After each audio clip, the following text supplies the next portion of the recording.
Hello everyone, আশা করি প্রত্যেকে ভালো রয়েছো। এসো কিছু শিখি চ্যানেলে তোমাদের প্রত্যেককে স্বাগত। আজকে আমাদের আলোচনার বিষয় সপ্তম শ্রেণীর ইংলিশের লেসন 3 উই আর 7, যেটা লিখেছেন উইলিয়াম ওয়ার্ডসওয়ার্থ। সেই চ্যাপ্টারটা আজকে আমরা পড়বো এবং বাংলা মানে সহ পড়ে অ্যাক্টিভিটিগুলো আমরা সলভ করব, ঠিক আছে? তো আমার চ্যানেলে যে তোমরা যারা নতুন, অবশ্যই চ্যানেলটাকে সাবস্ক্রাইব করে রাখবে পরবর্তী ভিডিওগুলো দেখার জন্য। ভিডিওটা ভালো লাগলে অবশ্যই একটা লাইক করে বন্ধুদের সাথে শেয়ার করো। চলো আলোচনাটা শুরু করা যাক। দেখো বলছে আমরা যে লেসনটা পড়বো তার নাম কি? উই আর 7, মানে হলো আমরা 7জন, ঠিক আছে? লিখেছেন কে? না, উইলিয়াম ওয়ার্ডসওয়ার্থ। ফার্স্টেই কি দিয়েছে? দ্য পোয়েট, অর্থাৎ কবি পরিচিতি দিয়ে দিয়েছে। কি দিয়েছে দেখো, উইলিয়াম ওয়ার্ডসওয়ার্থ 1770 থেকে 1850 was one of the greatest poets of nature. তাহলে কি বলছে? উইলিয়াম ওয়ার্ডসওয়ার্থ তিনি জন্মেছিলেন হচ্ছে 1770 খ্রিস্টাব্দে এবং 1850 খ্রিস্টাব্দে তার মৃত্যু হয়। তিনি ছিলেন প্রকৃতি বিষয়ক মহান কবিদের মধ্যে অন্যতম। এই যে গ্রেটেস্ট পোয়েটস অফ নেচার, প্রকৃতি বিষয়ক যে কবিরা রয়েছেন তাদের মধ্যে অন্যতম। He was a major poet of the romantic period. তাহলে কি বলছে? তিনি রোমান্টিক যুগের একজন মুখ্য কবি ছিলেন। His greatest poems are the Prelude, The Daffodils, Tintern Abbey, London 1802, Ode to Duty, Upon Westminster Bridge, etc. তাহলে তার সেরা কবিতাগুলো হলো the prelude, the daffodils, Tintern Abbey, London 1802, ode to duty, upon Westminster Abbey ইত্যাদি। He spend his life in the lake district of England. বলছে তিনি ইংল্যান্ডের lake জেলায় তার জীবন কাটিয়েছিলেন। The present text is an edited version of his poem we are 7। বলছে বর্তমান কবিতাটি তার উই আর 7 কবিতার সংক্ষিপ্ত রূপ। এবার দেখো লেটস শেয়ারে কিছু কোশ্চেন রয়েছে, কোশ্চেনগুলো নিজেরাই করতে পারবে। কি বলেছে? Do you have any brother or sister? তোমার কি কোনো ভাই বা বোন আছে? How many cousins do you have? তোমার বা কোনো কাকাতো পিস্ততো মামাতো কোনো তোমার কোনো কাজিনস থাকলে কতগুলো রয়েছে? তো হাউ ওল্ড আর দে? তারা কত বয়সী? Where do they live? তারা কোথায় বাস করে? এগুলো নিজেরা করে নেবে। তারপরে আমরা ডাইরেক্ট চলে আসছি লেটস রিডে। কি বলেছে? A simple child that lightly draws its breath and feels its life in every limb, what should it know of death? তাহলে কি বলছে? বঙ্গানুবাদ কি?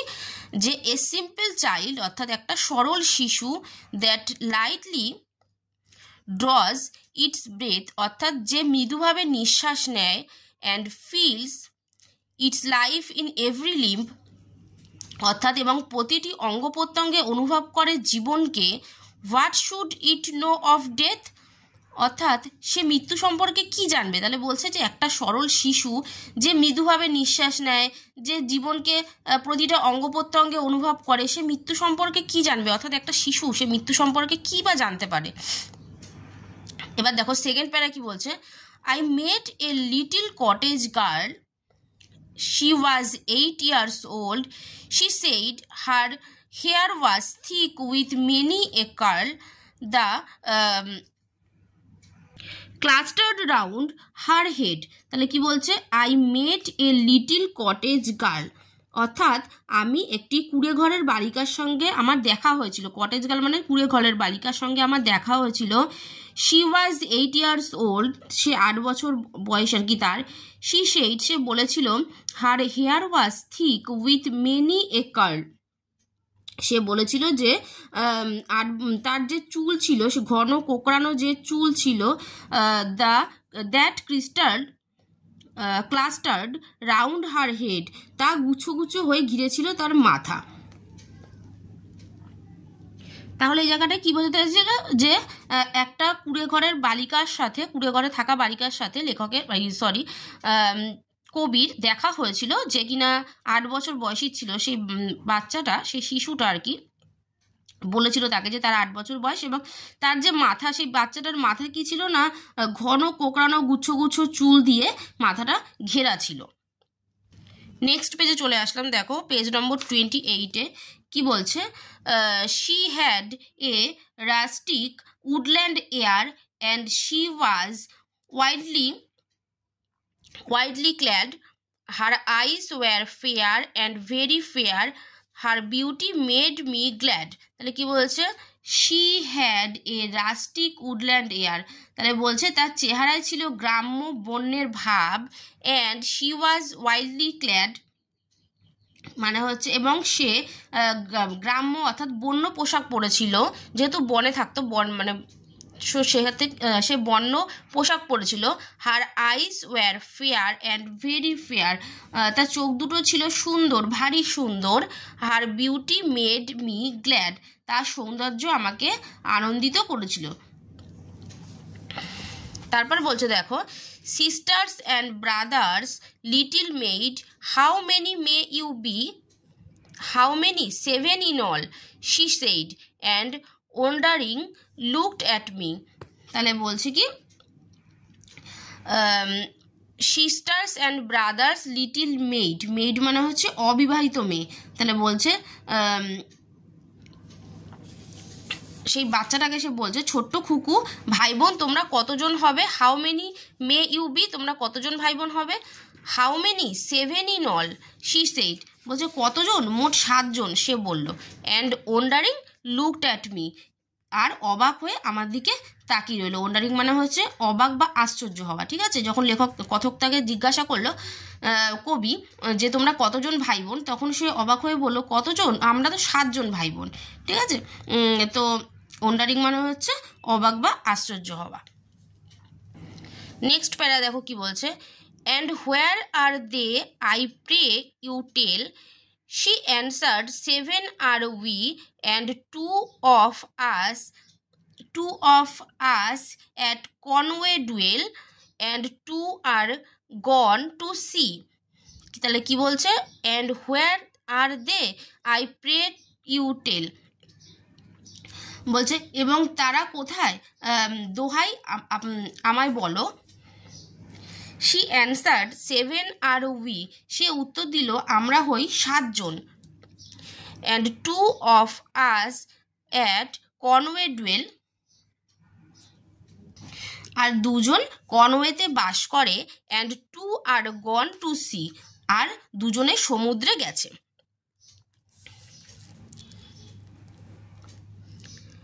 নেক্সট প্যারা দেখো, 2 of us in the churchyard lie, my sister and my brother, and in the churchyard cottage dwell near them with my mother. তাহলে কি বলছে, 2 of us in the churchyard lie, চার্চয়ার্ড মানে হচ্ছে গির্জার প্রাঙ্গণে, বলছে আমাদের 2 জন গির্জার প্রাঙ্গণে শুয়ে আছে। My sister and my brother, আমার ভাই এবং আমার বোন, and in the churchyard cottage dwell near them with my mother, বলছে আর গির্জার প্রাঙ্গণের কুটিরে আমি তাদের কাছেই আমার মায়ের সঙ্গে বাস করি। লাই মানে হচ্ছে শুয়ে থাকা, কটেজ মানে কি না কুটির। এবার বলছে দেখো, you say that 2 at Conway dwell, and 2 are gone to sea, yet ye are 7, I pray you tell, 7 maid, how this may be? তাহলে কি বলছে, ইয়েস ইউ সে দ্যাট, তুমি বললে যে 2 at Conway dwell, বলছে তুমি বললে যে 2 জন কনওয়েতে বাস করে। কনওয়ে মানে হচ্ছে একটা জায়গার নাম। তুমি বললে যে 2 জন কনওয়েতে বাস করে, and 2 are gone to sea, এবং আরো 2 জনে সমুদ্রে গেছে। তা বলছে yet ye are 7, I pray you tell, বলছে তবুও তোমরা 7 জন, আমি অনুরোধ করছি বলো। Sweet made, how this may be, বলছে আমি তোমাকে মিষ্টি খুকু, আমি তোমায় অনুরোধ করছি কি করে তোমরা তাহলে 7 জন হতে পারো, কেমন করে হয় সেটা। তখন বলছে, then did the little maid reply, 7 boys and girls are we, 2 of us in the churchyard lie beneath the churchyard tree. তাহলে বলছে then did the little maid reply, তখন সেই ছোট্ট মেয়েটি উত্তর দিল, 7 boys and girls are we, 7 জন বালক এবং বালিকা আমরা, 2 of us in the churchyard lie, আমাদের 2 জন গির্জার প্রাঙ্গণে শুয়ে আছে, বিনেথ দ্য চার্চিয়ার্ড ট্রি, গির্জার গাছের নিচে, সেই গির্জার সামনে শুয়ে রয়েছে। You run about my little maid, your limbs they are alive, if 2 are in the churchyard light, then ye are only 5। তাহলে কি বলছে, you run about my little maid, তুমি ছুটে বেড়াও আমার ছোট্ট খুকু, ইয়োর লিম্স দে আর অ্যালাইভ, তোমার অঙ্গ প্রত্যঙ্গগুলো সজীব, if 2 are in the churchyard laid, যদি 2 জন গির্জার প্রাঙ্গণে শায়িত থাকে, দেন ইয়ে আর অনলি 5, তাহলে তো তোমরা কেবল 5 জন। These graves are green they may be seen, the little maid replied, 12 steps of more from my mother's door, and they are side by side।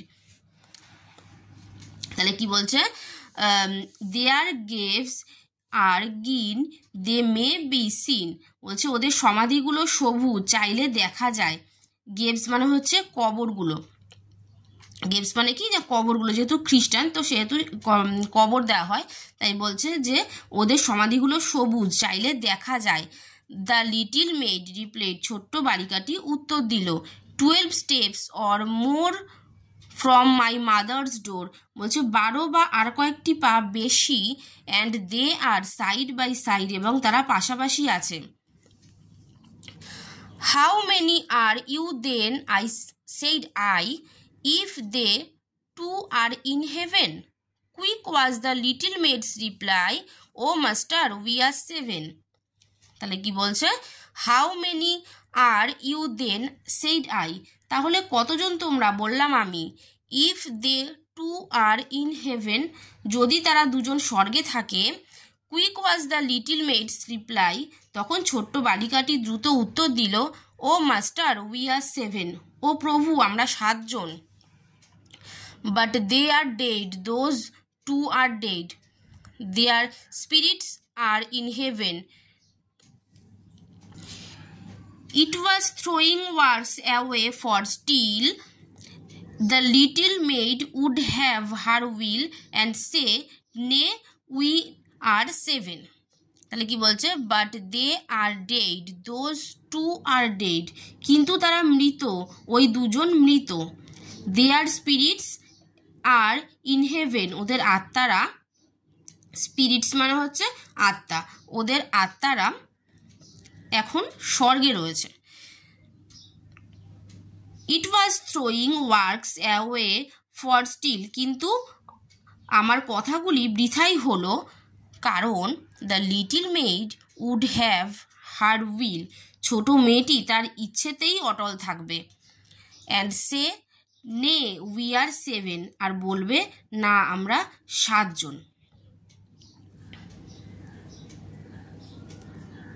এবার দেখো এই পাতা নিচের দিকে কিছু ওয়ার্ড নেস্ট আছে, কি বলেছে, ক্লাস্টার মানে হচ্ছে গ্রুপড মানে হচ্ছে তোমার গুচ্ছাকারে সজ্জিত, তারপরে হচ্ছে রাস্টিক, রুরাল মানে হচ্ছে গ্রাম্য, তারপরে আছে ক্ল্যাড, ড্রেসড মানে পরিহিত, মেইড, গার্ল মানে হচ্ছে মেয়ে বা বালিকা। নেক্সট আছে কনওয়ে মানে হচ্ছে এ ফোর্ট সিটি ইন ওয়েলস, অর্থাৎ হচ্ছে ওয়েলসের একটি দুর্গ শহর। তারপরে আছে গ্রেভস মানে হচ্ছে টোম্বস মানে সমাধিস্থল, স্পিরিটস মানে হচ্ছে সোলস মানে আত্মা, নে মানে হচ্ছে নো মানে না। তাহলে আজকে আমরা এই ভিডিওতে 29 পেজে অবধি আলোচনা করলাম, মানে এই কবিতাটা পড়িয়ে আমি বাংলা মানে সহ আলোচনা করে দিলাম। নেক্সট ভিডিওতে আমরা অ্যাক্টিভিটিগুলো, ঠিক আছে, তো একটা ভিডিওতে যদি অ্যাক্টিভিটিগুলো করতে চাই তো সে কারণে ভিডিওটা অনেক লম্বা হয়ে যাবে, তো এই ভিডিওতে আমরা এই কবিতাটা আলোচনা করে দিলাম, নেক্সট ভিডিওতে অ্যাক্টিভিটিগুলো করব। অবশ্যই তোমরা প্রত্যেকে ভিডিওটা পুরোপুরি দেখো, কেমন লাগছে ভিডিও জানিও, ভালো লাগলে অবশ্যই একটা লাইক করে বন্ধুদের সাথে শেয়ার করো, যারা চ্যানেলটাকে সাবস্ক্রাইব করোনি অবশ্যই তোমরা কিন্তু সাবস্ক্রাইব করে রাখো। আজকের মতো এ পর্যন্তই, দেখা হবে নেক্সট ভিডিওতে।